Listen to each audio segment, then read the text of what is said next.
Olá, eu sou o Márcio Miranda e esse é o 15 Minutos, podcast da Gazeta do Povo. Com o slogan para toda a Câmara ter voz, o líder do Partido Progressistas, deputado Arthur Lira, lançou a candidatura à presidência da Câmara dos Deputados.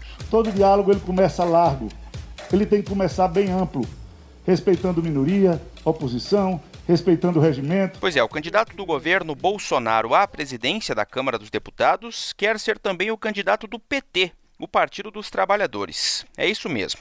Arthur Lira, que é do Partido Progressista de Alagoas, tem a governabilidade como seu principal trunfo para ganhar o apoio do governo e dos governistas. Ao mesmo tempo, Lira tem prometido que, embora tenha o apoio de Bolsonaro, não vai comandar a Câmara em pleno alinhamento com o Planalto. Esse foi um dos motivos que tem possibilitado que o deputado possa fechar aliança para sua eleição até mesmo com o PT, de oposição ao governo. O deputado é líder do Centrão, aquele bloco de partidos que hoje é o principal eixo de sustentação de Bolsonaro na Câmara. Implicitamente, o apoio do Planalto a Arthur Lira garante que o Centrão permanece fiel ao governo. As estratégias do deputado que quer unir bolsonaristas e petistas em torno da candidatura são tema aqui desse episódio do podcast. Meu convidado para analisar o assunto é o Olavo Soares, que acompanha de perto pela Gazeta do Povo, em Brasília, os assuntos do Congresso Nacional. Olavo, para a gente começar aqui, vamos falar um pouco da biografia, do Arthur Lira. Dá para dizer que ele seria assim uma espécie de cara do Centrão, hein, Olavo? Olá, Márcio. Olá, pessoal. Um prazer falar com vocês. Olha, Márcio, sim, você definiu muito bem, né? Se a gente fosse personificar o Centrão em uma pessoa, resumir o Centrão a uma única pessoa, essa pessoa seria o Arthur Lira, ou talvez o Ricardo Barros, mas enfim, hoje em dia acho que o Arthur Lira está mais nessa condição, né? E por que a gente atribui esse posto ao Arthur Lira?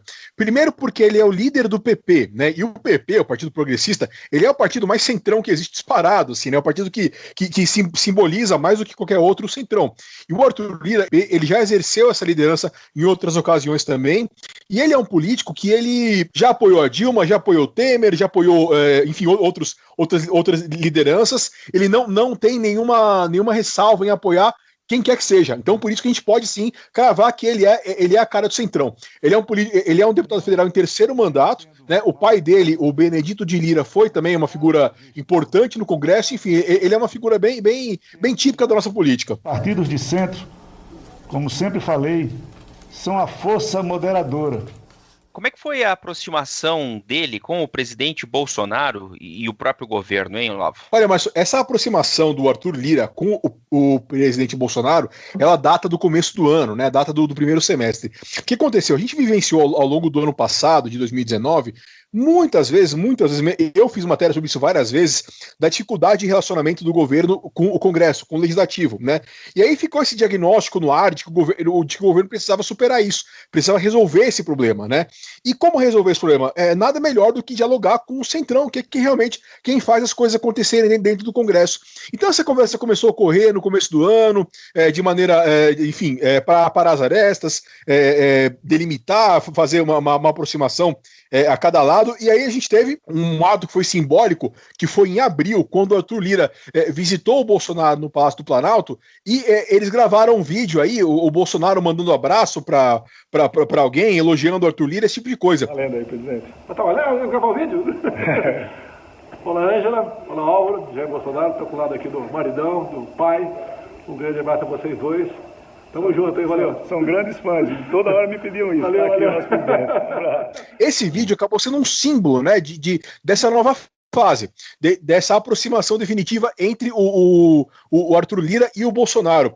É um pouco inusitado, porque a gente se recorda que no começo aliás, na campanha eleitoral de 2018, né, o Bolsonaro tinha todo aquele discurso da velha política e tudo mais, tal, e o general Heleno, ele falou no momento que ficou meio célebre no comício, que se gritar pega Centrão, não fica nenhum nem meu irmão, né, numa referência àquele samba do pega ladrão, enfim. Se gritar pega Centrão, não fica um, meu irmão. Mas isso, hoje em dia, isso é um passado completamente descartado. Hoje em dia a gente tem mesmo um grande alinhamento entre o Bolsonaro e o Centrão. Para ser eleito em primeiro turno, o candidato à presidência da Câmara precisa da maioria absoluta dos votos, ou seja, metade mais um.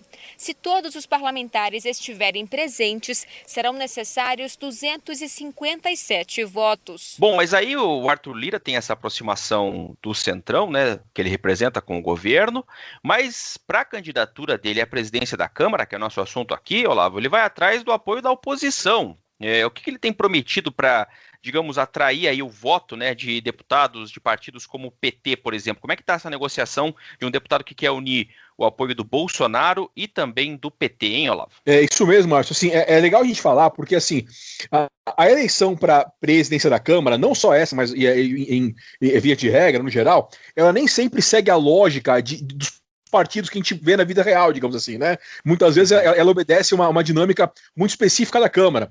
E nesse caso que você está colocando agora, realmente, o Arthur Lira, ele está conversando com todo mundo que ele vê pela frente. Ele não tem uma restrição prévia, né? Ele não olha para alguma bancada e fala, não, com esses caras eu não vou conversar. Ele conversa com todo mundo. Isso, como eu falei, não é uma coisa exclusiva dessa campanha, não é uma coisa exclusiva dele. Isso sempre acontece nas eleições para a presidência da Câmara. A gente vê candidatos votando em pessoas que você não imaginaria que pudesse votar se você apenas olhasse a lógica dos partidos e tal. Nesse caso de agora, o que a gente teve? A gente teve uma reportagem do jornal O Globo indicando que o Arthur Lira teria prometido ao PT alguns pontos, como, por exemplo, ele faria um novo mecanismo para financiamento dos sindicatos. A gente se recorda da reforma trabalhista, que acabou com a contribuição obrigatória aos sindicatos, que é um ponto que o PT e as esquerdas lamentam muito até hoje.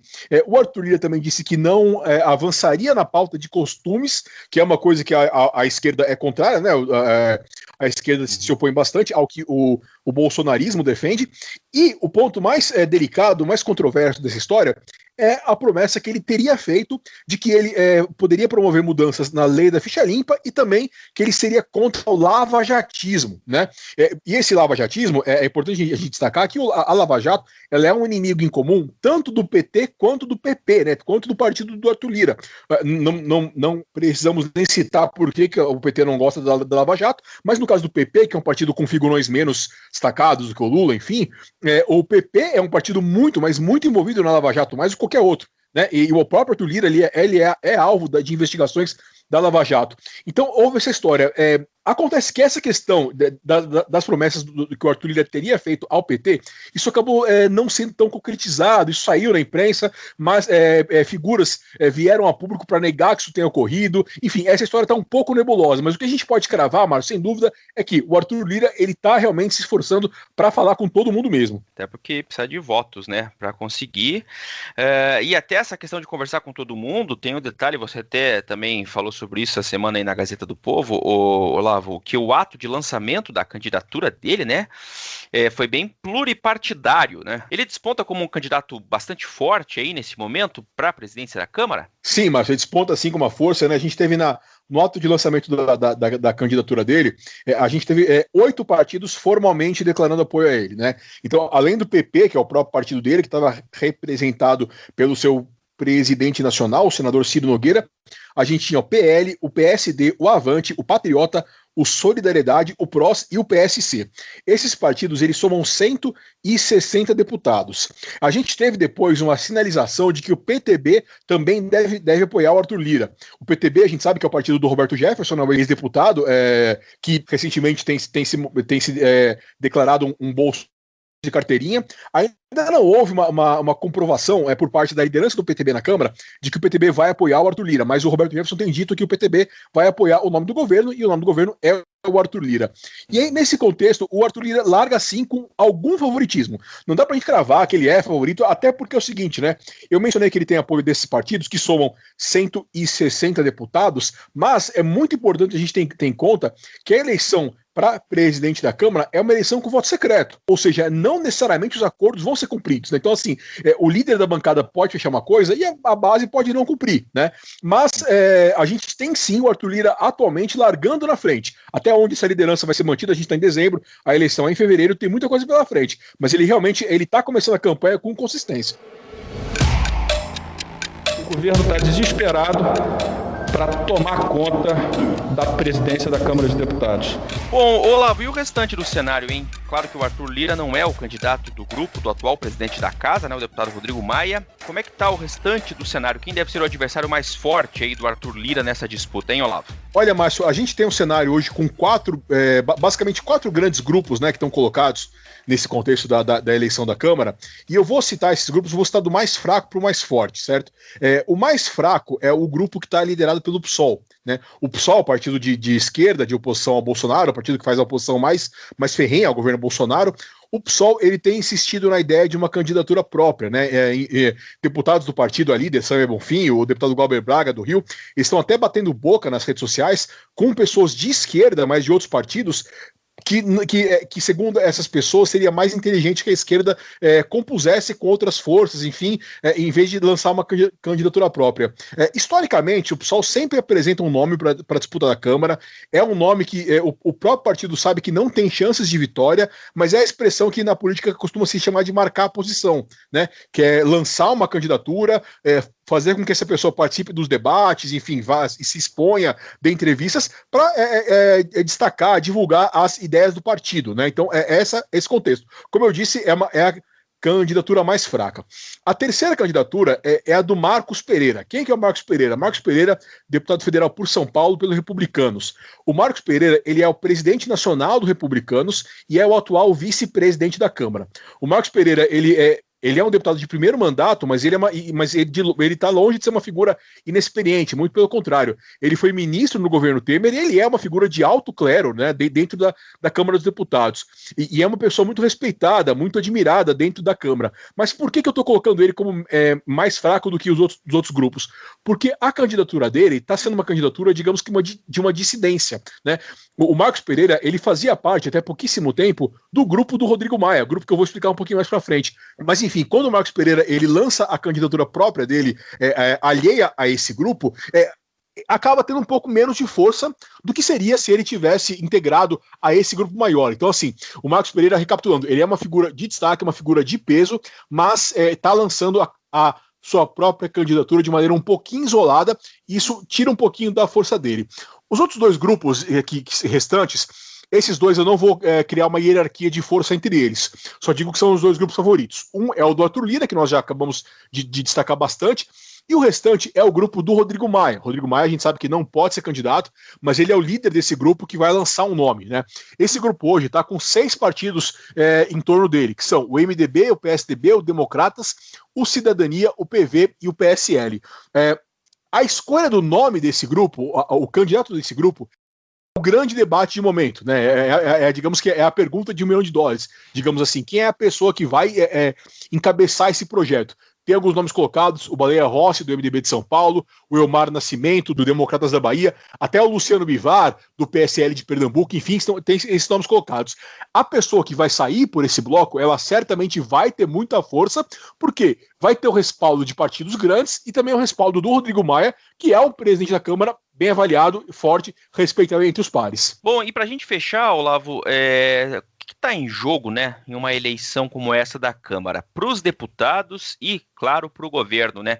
Como é que a gente pode resumir por que é tão importante essa disputa pela presidência da Câmara, hein? Olha, o cargo de presidente da Câmara é um cargo muito, mas muito importante no Brasil, na estrutura da nossa república, por vários motivos. Um deles, e o mais importante deles, aliás, é porque é o presidente da Câmara que pauta as votações da Câmara.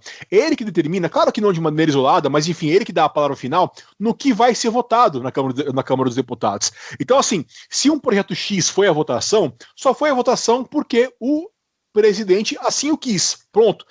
Se o presidente for contra, não vai ter votação desse projeto. E a gente pode se recordar, indo até o ano passado, se lembrar muito bem de como foi a reforma da Previdência.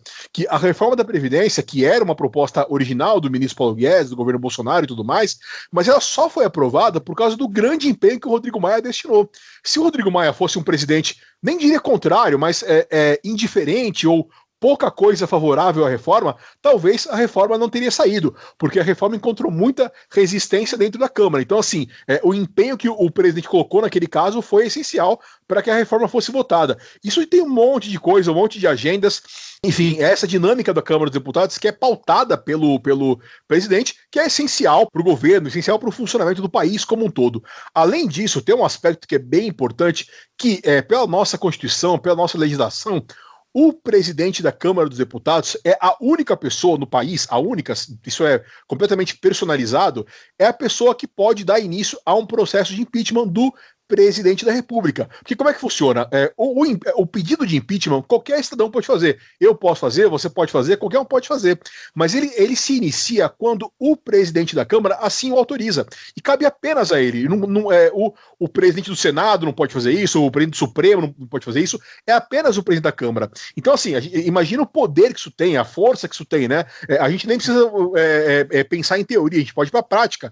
A gente se recorda em 2015, quando o Eduardo Cunha, então o presidente da Câmara, rompeu com o governo Dilma, no dia seguinte a gente teve um processo de impeachment aberto contra Dilma, que acabou, como nós sabemos, com a deposição da ex-presidente. Ou seja, é muito poder, é muita força. Além disso, também tem a questão dos cargos, tem a questão das comissões, o jogo de poder, a possibilidade de favorecer ou enfraquecer determinados partidos. Enfim, é uma posição de muito destaque mesmo, Márcio. Pois é, quando você falou aí da questão para os deputados internamente, essa questão dos cargos, né, tem lá a posição de primeiro vice-presidente, o primeiro secretário, e aí tudo isso vem com uma estrutura, enfim, projeção, tudo isso está em jogo também internamente numa disputa da presidência da Câmara, né, Olavo? Exatamente, né, a mesa diretora é formada por 7 cargos, né, são o presidente, 2 vices e mais 4 membros da mesa, e cada posto da mesa é disputado como uma guerra nuclear. O pessoal realmente tem muito afã por esses postos, né? Então, assim, a gente sabe que é realmente algo muito importante para os deputados. Pois é. Bom, legal. Olavo Soares, direto de Brasília, conversando com a gente aqui no podcast. Muito obrigado, Olavo. Até a próxima. Valeu, Márcio. Prazer falar com vocês. Até a próxima. Ponto final em mais esse episódio aqui do 15 Minutos, podcast da redação da Gazeta do Povo. Durante o episódio de hoje, você ouviu áudios retirados de reportagens de emissoras de televisão, do SBT e também da Record. Eu lembro que o 15 Minutos conta com a participação da Maria Scrocaro e da Jennifer Ribeiro na produção, a montagem é do Leonardo Bestloff e a direção de conteúdo do Rodrigo Fernandes. Eu sou o Márcio Miranda e agradeço muito a sua companhia. Até mais!